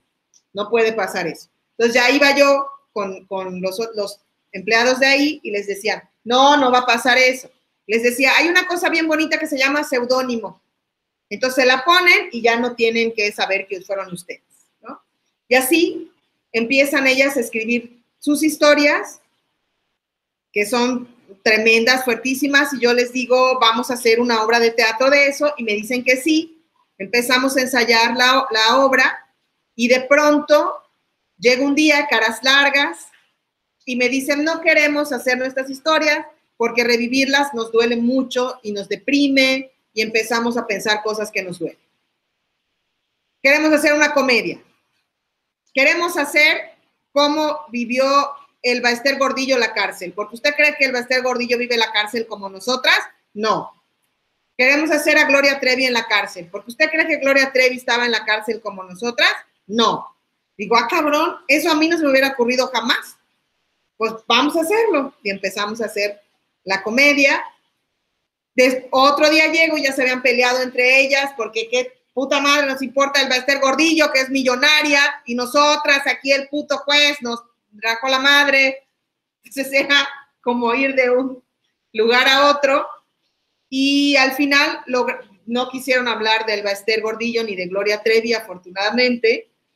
Logramos hacer una fusión y además hicimos que no ellas contaran su vida, sino que las historias se cruzaran. Una contaba la vida de la otra como si fuera suya y así. Y después llevé a 2 actrices invitadas para que también contaran pues las historias más complicadas que ellas no querían contar. E hicimos la obra dentro de la cárcel. A través de la Comisión de Derechos Humanos logramos vender boletos en la cárcel y lo recaudado era para ellas. También para mí es importante que haya un intercambio. Todos son para mí pequeñas comunidades. Las mujeres de la cárcel son una comunidad, las mujeres indígenas son otra comunidad. Está lloviendo, ¿me escuchan bien? ¿Sí? Voy a cerrar la ventana. Ellas en la cárcel no les permitían pintarse el cabello porque eso no es un artículo de lujo en la cárcel. Y ellas, pues estar encerrada, pues genera depresión y con las canas y el pelo y jodidas. No pueden usar tacones porque una vez un tipo llegó a la visita conyugal, tuvo sexo con la esposa y después de tener sexo le dije, le dice, ¿y me firmas acá el divorcio porque me voy a casar? Entonces ella se puso furiosa y le reventó el tacón con tan mal tino que se lo reventó en el oído, y entonces dijeron, los tacones son armas en las manos de las mujeres. Después supe que también en las manos de los travestis, pero principalmente en las manos de las mujeres. Pues no podían pintarse el pelo, no podían usar tacones, su ropa tiene que ser ancha. Entonces yo pensaba, ya sé, no, pero entonces me voy a hablar con el director y le digo, no, pero es que la obra de teatro, que es la mejor obra que he escrito en la vida, que la voy a meter a un concurso, que no es cierto, porque no puedes meter a concurso una obra que ya está. Necesito que ellas usen tacones en tal escena y pues que les pinten el pelo porque se ven más grandes, y consigo que me dejen entrar gente que les pinte el cabello, que se pongan sus tacones, y un amigo mío que hace fotografía, revistas muy acá, les va a tomar fotos, y ellas sentían que eran, Nicole Kidman, con sus vestidos, con el pelo pintado, con sus tacones, y con un fotógrafo que hace portadas de Vogue. Ese fue para mí el intercambio. Además que el teatro me decían que les hacía dejar de pensar en suicidarse y ponerse a pensar, si no me sé mi texto, la maestra me va a cagotear delante de todas las otras, entonces mejor me pongo a estudiar. Y hacemos la obra de teatro, y cuando terminamos el proceso, porque además también hay que hacer mucha conciencia en la cárcel, me dijeron el psicólogo y el trabajador social, terminando te vas, porque hay gente que se vuelve superhéroe y se quiere quedar aquí. Y yo te veo que tú desarrollas una empatía muy fuerte y te vas a querer quedando aquí y te tienes que ir. Terminando, cierras y te vas. Entonces, para mí yo sabía que estaba en un proceso de adiós con ellas. Cierro el proceso y cuando me voy, ellas me dicen que querían compartirme partes de su vida que no se habían atrevido a compartir. Entonces voy, les explico a ellos, las voy a entrevistar, ellas quieren compartir otras cosas, las entrevisto y ellas, su sueño era que, bueno, es que una actriz famosa actúe su vida. Diana Bracho, va a parecer que Diana Bracho va a aparecer de narcotraficante, imagínense. Entonces, bueno, hacemos ese intercambio con sus historias que ahí las tengo. Todavía no soy lo suficientemente famosa como para que Diana Bracho quiera ser narcotraficante, pero lo voy a hacer porque yo cumplo mis promesas y algún día esos textos se verán actuados por actrices famosas porque es parte de mi promesa con ellas. El Día Mundial del Teatro hice una transmisión en vivo y compartí, le pedí permiso a la que escribió 60 cuartillas, a la que es más chingona que Shakespeare, le pedí permiso para leer su historia, que es una historia de prostitución, de violencia, de narcotráfico, de que ella se madreaba a sus hijas. Le pedí permiso para leerla, ella ya salió de la cárcel. Y me dice que sí, y estoy leyendo su testimonio y la tengo en Facebook y veo que se conecta en el en vivo y a mí se me hace un nudo en la garganta, pero bueno, termino, ella me había dado permiso. Termino de leerlo y ella pone entre los comentarios, gracias, porque esa ya no es mi historia. Cuando me dijiste que entrara a oírla, que yo pensé que no iba a entrar, pensé que me iba a poner a llorar, pero ahora que la escucho en otra voz, esa ya no es mi historia, ya no me pertenece.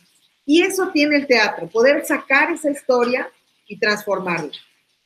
Podemos ponerla, como le decía yo a Denise, los niños del auto en alta mar, en un barco. ¿En dónde vamos a, cuál es el techo o cuál es el todo que enmarca esa historia que vamos a contar? ¿En qué lugar la vamos a poner? ¿En qué contexto la vamos a poner? Eso puede cambiar toda la historia, aunque sigamos contando un testimonio leal como lo obtuvimos. No sé si tengan alguna pregunta, algún comentario, alguna duda sobre este tema de las entrevistas.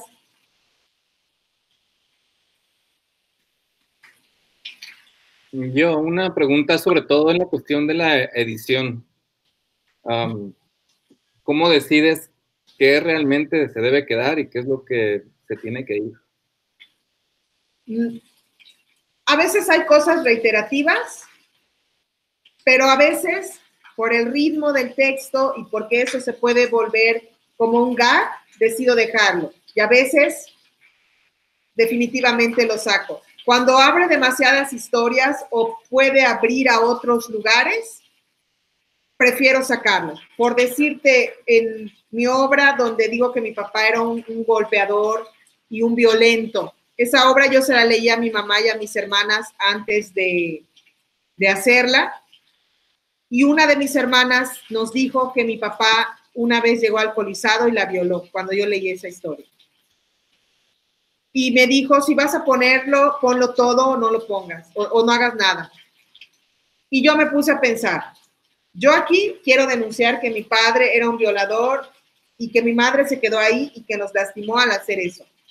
Si yo meto que además mi padre era un violador, ya estoy poniéndole, porque en la ficción yo perdono a mi padre, que no sé si lo perdoné, la verdad, honestamente, no sé si lo perdoné, porque ni siquiera fui a su entierro.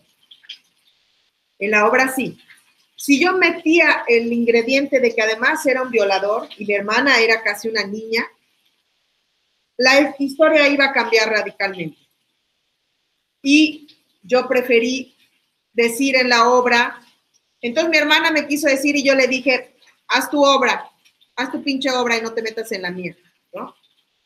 Y no estoy falseando la historia, ni estoy protegiendo a mi papá, porque esto es algo que yo digo abiertamente, desde que mi hermana nos lo dijo abiertamente, sino que en la historia iba a crear confusión y ya se iba a desviar. Y a un violador yo definitivamente no solo no lo voy a perdonar, no sé qué le haría, no he hecho ese viaje, no sé qué le haría, ¿no?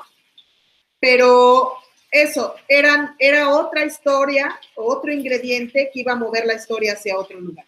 Entonces, ¿cuáles son los temas de los que estoy hablando en cada obra? Eso me ayuda mucho a decidir qué se va y qué se queda. Yo de entrada les creo todo a las personas que entrevisto, aunque hayan cosas ilógicas. Con la compañía de teatro penitenciario externa me pasó algo muy específico en ese caso. La compañía de teatro penitenciario externa son las personas que ya purgaron su condena, que estudiaron teatro ahí y que al salir quisieron seguir haciendo teatro. Y entonces me hablan para que hagan una obra de teatro testimonial. Los directores estaban como muy, no queremos que sea amarillista, no queremos que describas los delitos, no queremos que la gente venga por morbo, no queremos, había como, pero haz lo que quieras. Entonces era como, sí, no, o qué hago. Empiezo con los testimonios de ellos y en todos aparece el germen de la violencia desde muy pequeños. A uno de ellos, su mamá lo mandaba, juntaba todas las perritas que tiraban en esa colonia, que vive en una de esas colonias, digamos, en la periferia de la Ciudad de México, y las perritas abandonadas, la mamá le hacía irlas a tirar y le decía, si regresas con alguna, te madreo. Entonces él se iba con las perritas y las que no lograba perder, las ahorcaba o las ahogaba en un canal. Tenía 7 años. Si a los 7 años ya matas un perrito bebé, por lógica a los 14 años acabó apuñalando a un señor, a un desconocido y lo mató, ¿no? Entonces yo veo el germen de la violencia en todas esas personas, pero me doy cuenta que si lo pongo va a parecer que estoy justificando al homicida y que estoy justificando al secuestrador. Entonces digo, no, el germen de la violencia es otra historia. Esto es de aquí para allá. Después podemos hacer otra obra con respecto a eso, porque soy consciente de todas las lecturas que puede tener la obra de teatro. Entonces, bueno, hago las entrevistas y había un señor, cabecita blanca, de 70 y tantos años, que había estado 24 años preso. Cuando yo los entrevisto, me van contando sus casos, el homicida, el que había ejecutado robo con violencia a mano armada muchas veces, el que ladrón de autos, pero que después se robaba los autos con personas adentro, o sea que era un secuestrador, pero fíjate cómo lo acomoda. Me robé un auto, había un señor, resulta que el señor era rico, pues nos lo llevamos a Oaxaca, ¿no? Y resultó mejor que nos dieran lana por el señor que por robarnos el auto. También ese leer entre líneas es sumamente interesante cuando entrevistamos a alguien. Uno de mis alumnos que estaba por homicidio decía, pero yo no estaba ahí cuando lo matamos. A ver, vuelve a decir eso. Que yo no estaba ahí cuando lo matamos. Ah, qué bueno que no estabas cuando lo mataron, ¿no? Otra que estaba, una mujer que estaba por, ¿cómo se dice? Prostitución de menores, trata de menores. Y me decía que no, que ella era prostituta y tenía una red de prostitución, pero no prostituía menores. Conversando, de pronto me dice, de pronto te llega, estás en el bar prostituyéndote y de pronto llega la policía. Entonces lo que tú tienes que hacer, abrir la nevera, sacar las cervezas, envolver a la menor con un cobertor, meterla, ponerle las cervezas encima, cerrar y rezar porque se vaya rápido el policía. Porque en esas tarda y se te olvida la menor y se te muere congelada. Y yo, qué chingón que no eres prostituyes menores, ¿verdad? Todo eso yo lo escucho sin juzgar y sin que parezca que me di cuenta de lo que me dijeron, ¿no? Porque les digo, yo les creo todo.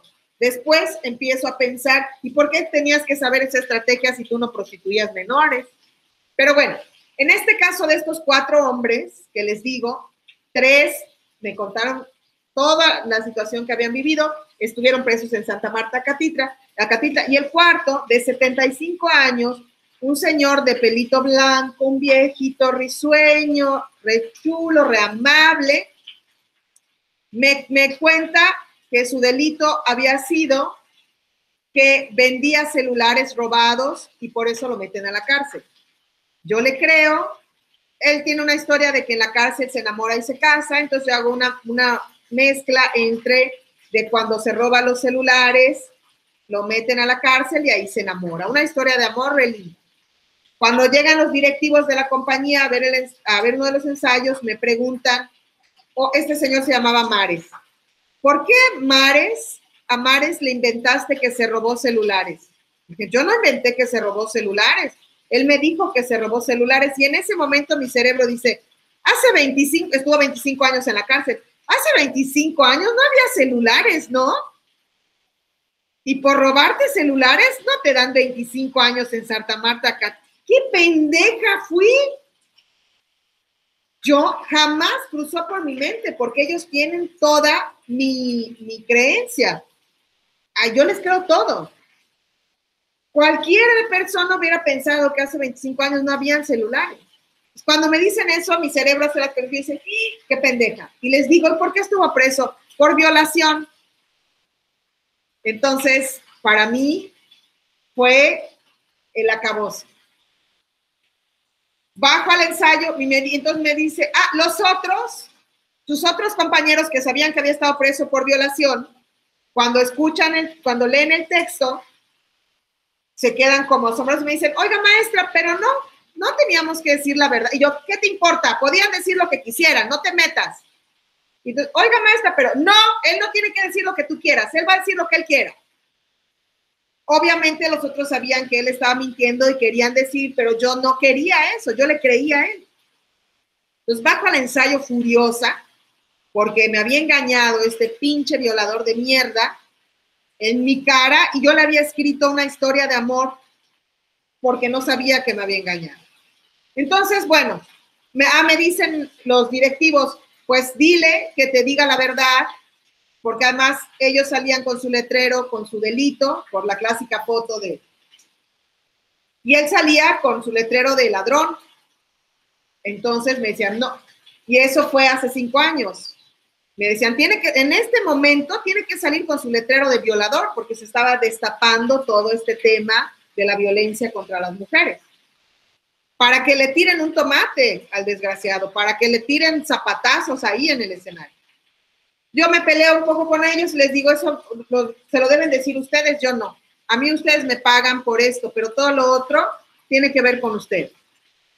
Bueno, total que bajo y se nota mi enojo, se nota que estoy muy a disgusto, no puedo ni siquiera verle la cara. Vamos montando no digo nada, vamos montando la obra. Los otros, como era su vida, evidentemente la podían recorrer sin problemas. El otro, como eran puras mentiras, se quedaba en blanco, se hacía bolas. Entonces, pasado como 2 meses de estar en el proceso de montaje, me dice, quiero hablar con usted, maestra, y ya me dice, es que yo le mentí, fíjese que estuve preso por violador, entonces, ¿me puede cambiar mi texto?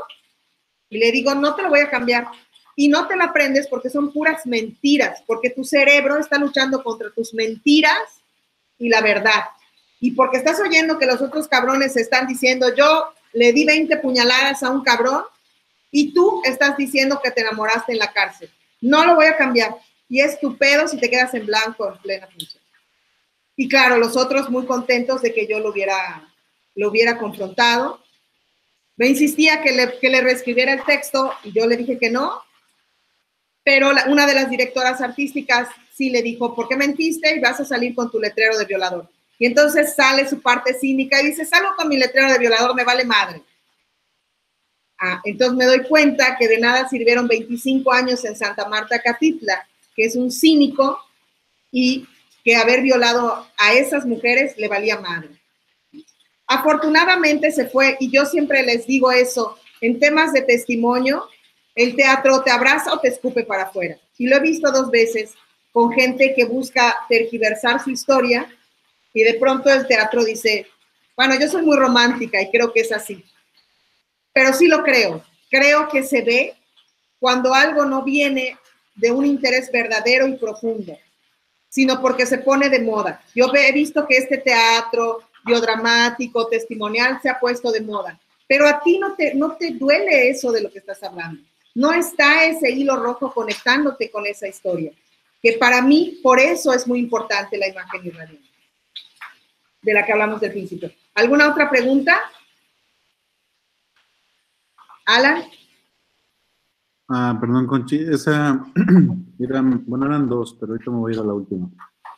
Esa era mi pregunta, si en las entrevistas Obviamente, por ejemplo, cuando, bueno, como teatrero o teatrera, supongo que observas en escena, o sea, lo que voy yo es que ya estamos de alguna manera muy sensibles a las historias, ¿no? Entonces, cuando una historia no es mi pregunta, si tú dices, bueno, yo confío, pero no hay algo en ti que te diga, me está contando algo que no es cierto, sobre todo porque son cosas muy profundas de la gente y en el momento en que ellos mismos mienten, no como que seamos detectores de mentiras, pero que en cosas que ya son tan enraizadas a las historias, si a ti no te botan a veces cosas que te dicen y que tú decides, bueno, sé que me están mintiendo, pero voy a hacer uso de su mentira o de plano sí es un mentiroso con mucha experiencia, no lo sé. No sé si me explico en cuanto a la sensibilidad del observador. Sí, sí, claro. Cuando estoy escuchando los testimonios, no juzgo absolutamente nada. Después, cuando viene el distanciamiento, por eso les digo, a este tiempo del distanciamiento, de dejar en el cajón descansar la historia, sí es importante. En este caso, yo tenía bien poquito tiempo para escribir la historia y jamás me pasó por la cabeza que me pudiera estar mintiendo, porque como venía de una compañía de teatro, venía de hacer teatro 15 años ahí, como venía de gente que conocía su historia, no, jamás esperé que me mintiera, ¿no? De pronto sí puede haber gente que es hasta mitómana, pero le puedes poner ese rasgo al personaje para que el mismo espectador diga, ah, no, bueno, aquí hay algo que no encaja, aquí hay una pequeña mentira, ¿no? Porque, perdón, lo que pasa es que también hay, bueno, no a ese grado, pero por ejemplo, conozco un poco de cerca los grupos migrantes por una amiga mía que es activista, y es muy común que todos los que están, digo, no es un símil, pero digo, en cuestiones de vulnerabilidad, van construyéndose su historia. O sea, tienen una historia como pareciera que la están repasando, ¿no? Cómo cruzaron, con cuánto les cobra el coyote, las injusticias, van desarrollando conforme van platicando su historia y parecía que la tienen muy bien construida. Digo, no es como que nos pregunten, oye, ¿cómo ha sido tu vida? Y pues oscilas entre muchos recuerdos y muchas edades. Y ellos parece que tienen muy bien claras esa reconstrucción de historia porque están sobre ella, ¿no? Entonces, por eso mismo también me parece como muy interesante el hecho de esto de los celulares. Digo, bueno, esas historias, en ese sentido sí puedo creer que seamos, como construyen también su propia historia, y el tema de los violadores en las cárceles siempre es muy sensible hasta dentro de la propia cárcel, que, no sé, y que vienen de fuera, la manera en la que quieren verse o quieren escucharse, y eso me remite también a lo de las actrices, de las presas que dicen que quieren que una actriz las interprete, ¿no? Como este amor a su historia, independientemente de si está bien, mal, espantoso, hay como una especie o un dejo de vean por lo que yo pasé, ¿no? Sabes que yo he leído mucho de eso. Nada de lo que tú recuerdas es como lo recuerdas. Nada de lo que yo les estoy contando es como lo recuerdo. El cerebro tiene un mecanismo de defensa que siempre va a acomodar los recuerdos de manera que nosotros somos la víctima, somos los buena onda, somos los que sufrimos.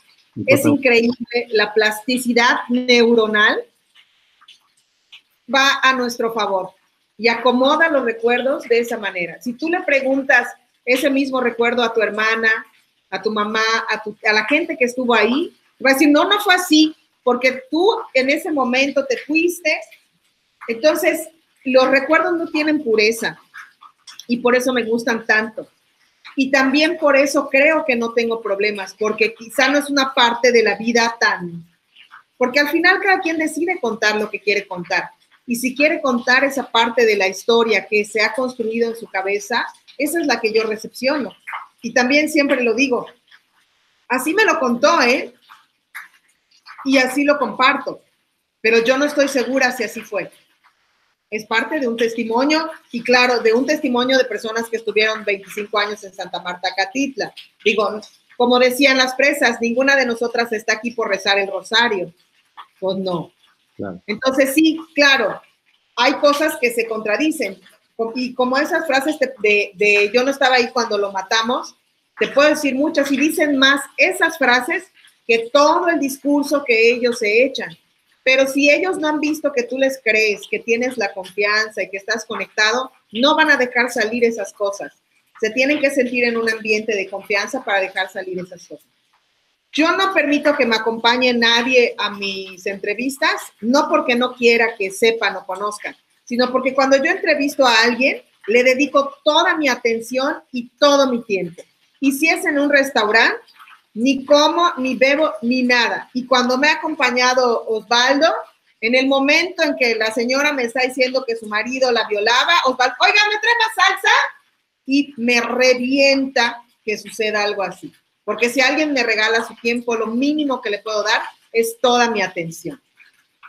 O de repente me pasó con Itari Marta, que quería que entreviste a su mamá, pero quería estar ella todo el tiempo para que su mamá no me vaya a decir algo que no deba yo compartir. Y todo el tiempo que yo iba con ella, la mamá se salía siempre por la tangente. Cuando fui sin ella, la mamá me dijo cosas increíbles. Y después yo le dije a la señora, oiga, esto va para la obra de teatro, lo va a escuchar Itari. Y yo supongo que si usted no me lo dijo delante de Itari es porque no se lo quiero compartir. Me dijo, no sé, ¿por qué no te lo digo delante de Itari?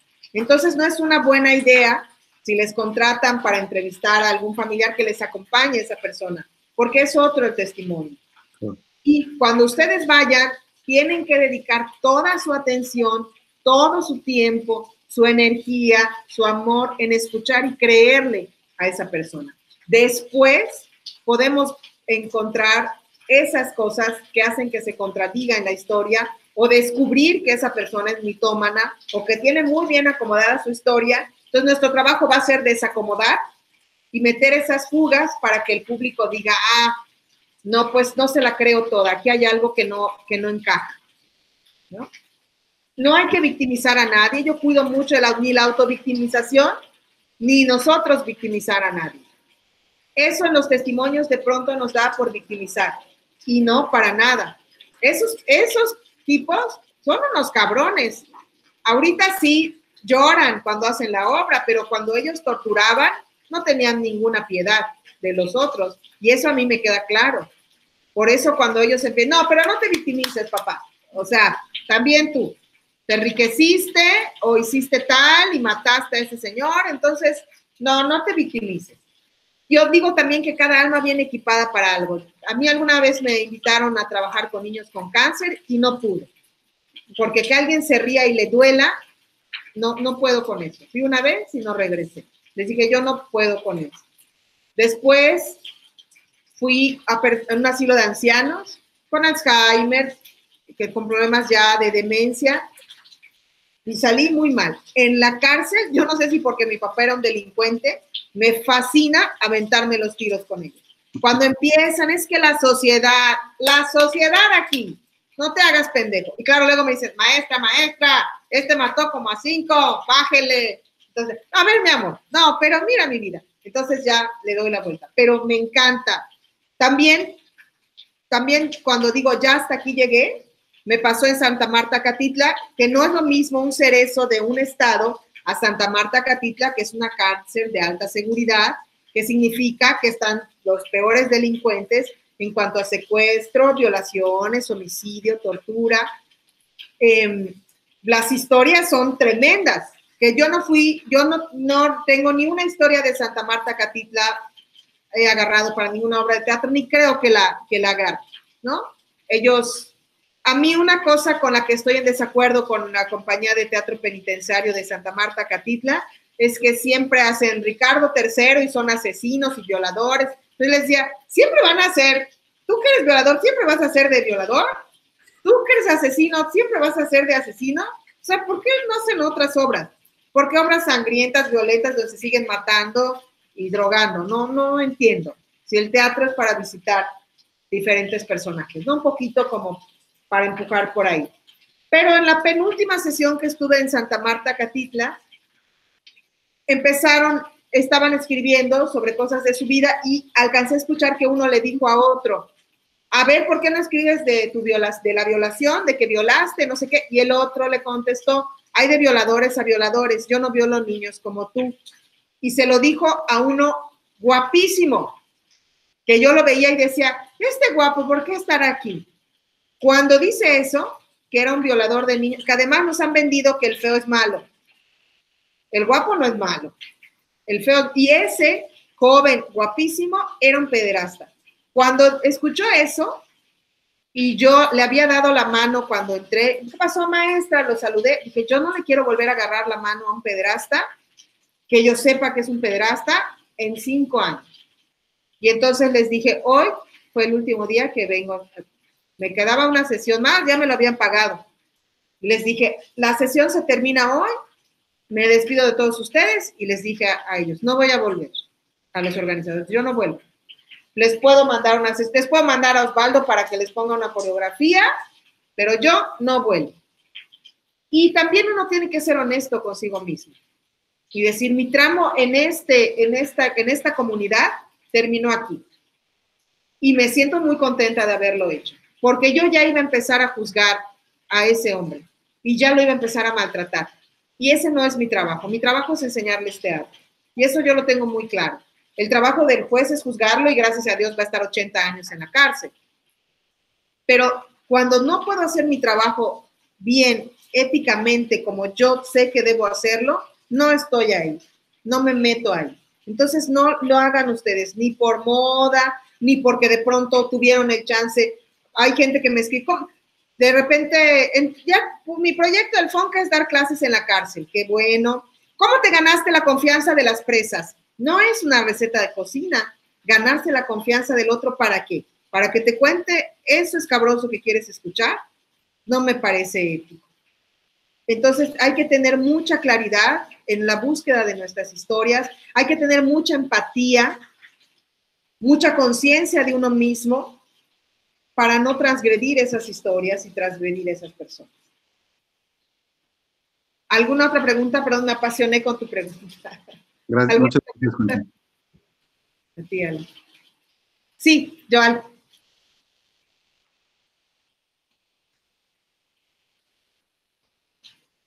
Es que estuve manejando, salí del trabajo y la mitad de la plática, perdón, maestra, me tocó manejando y apenas ya llegando. No te preocupes. Un comentario y una pregunta. El primer comentario, y también es para compartírselo a mis compañeros, yo en el 2016 fue cuando pude tomar el taller de biodrama, cuando vino a UABC, y hice un pequeño ejercicio donde hablaba un poco de mi padre y de su programa de radio, y de Frank Sinatra, ¿no? Y me acuerdo mucho la nota y que nos la dio a todo el grupo, de cómo a veces uno puede sí tener un tema, ¿no? Pero que a veces a quien está dirigido la manera en la que lo estamos trabajando, hay como un berrinche detrás de ese tema, y lo importante que es como concientizarlo y trabajarlo. Y ahí se me quedó. Entonces, 2 años después de que hice como un viaje a Argentina de intercambio, y yo regreso y meto un PECDA, metí el proyecto de ese unipersonal, y muy rápidamente me doy cuenta que la obra terminó hablando de mi abuelo y de mi padre, no de mí. Que en realidad yo, para entender a mi padre, tenía que entender a mi abuelo, porque yo no conocía a mi abuelo. Él había fallecido, todos mis abuelos habían fallecido antes de que yo naciera.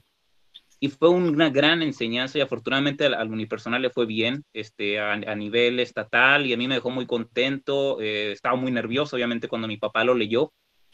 Pero yo salgo, en mi símil personaje, Yoal, aparece en los últimos 5 minutos de la obra, que es hora 15.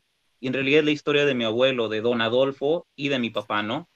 Y se volvió además una manera de yo conocer a mi abuelo desde la dramaturgia, de los videos, de las fotos de mi papá. Y nada más, primero, como compartir ese comentario, ¿no? Si yo me hubiera quedado con esa idea del hijo que quiere estudiar teatro, que está en lucha con el papá, que también es del arte y todo eso, pues no se hubiera abierto todo ese mundo de la Ciudad de México de los 50, de los 60, que es cuando nace mi papá, y todo eso nunca hubiera existido. Entonces eso del berrinche creo que ya forma parte como hasta de mi tradición y de mi manera de pensar las historias, ¿no? Y eso se lo agradezco completamente a usted. Y ya en la pregunta, he tenido también la bendición de trabajar con algunas comunidades, y comparto completamente la importancia de ver el recuerdo, el testimonio, de valorarlo, de conectarlo, de la empatía. A veces cuando el entrevistado, el informante, la persona, al fin y al cuentas con la que estamos dialogando, se va a convertir el intérprete, le quería preguntar si en algún momento se abre el diálogo en esto de que el otro va a leer la obra, el que la va a interpretar, o sea, es la historia y él la va a actuar, pero qué tanto es el puente de, ¿sabes qué? Sí me gusta, pero ¿por qué no escribiste de esto? ¿No puedes mejor escribir un poquito más de esto? ¿Y qué tanto entonces se vuelve un bueno? Es que esta explicación no es de que esté este tema, pero a veces luego uno regresa y bueno, sí es cierto. Entonces, esa etapa de edición, de modificar, pero que parte del gusto del otro, como que uno conecta, es que quiero que le guste al otro lo que le escribí, porque pues estoy escribiéndole su historia, ¿no? Entonces, un poco cómo ha sido esa experiencia, si es que se da, o si es más bien, mira, yo ya escribí el texto, esto es lo que me movió y aquí está y ya está. Ya no está, como no hay la oportunidad, ¿no? Como de abrir a modificar, o si sí hay, y en parte es como para que le guste al otro, pues las palabras, ¿no? Que ya hay líneas de ficción y lo que sea, pero sí parte de él. Entonces, esa relación un poquito cuando es el informante o el entrevistado iba a ser el actor, o el que diga ya, el que encarne esas palabras. ¿Qué tanto se vuelve esa relación? En algún punto del proceso todavía puedes, ¿no? Como una vez me regañó José Ramón Enríquez porque hizo un movimiento que no había hecho en los ensayos. Me dijo, ¿eso qué fue? Es que estoy buscando. Y me dijo, para este punto ya tenías que haber encontrado y no seguir buscando. Entonces, en algún punto ya encontraste y no vas a seguir buscando. Porque además, si te pones a decir, yo soy muy como abierta con mis actrices, entonces sí escucho críticas, sí escucho comentarios, sí escucho, pero en algún punto no olvido que la decisión es mía, porque si no, se vuelve de dulce de chile de manteca y no llegas a ningún lugar. Y tiene que haber un eje rector y ni modo. Entonces tú tienes que tomar la decisión. Si todavía está el texto tomando cuerpo y apenas en sus primeras lecturas, bien, porque además no queremos solamente halagos. A mí me revienta que de entregar un texto, lloré, está lindísimo, está, y yo sé que el texto está apenas echado a andar, eso no sirve. Un actor con una capacidad de análisis y crítico no sirve, pero en algún punto es ya, porque no puede seguir así, porque entonces, ¿qué va a llegar? ¿Cuál va a ser el resultado de ese texto? Entonces sí abre al principio, pero ya hacia el final, ya no, ya tiene que llegar este producto. No, ya no permita, se vuelve invasivo. Muy bien. ¿Alguna otra pregunta?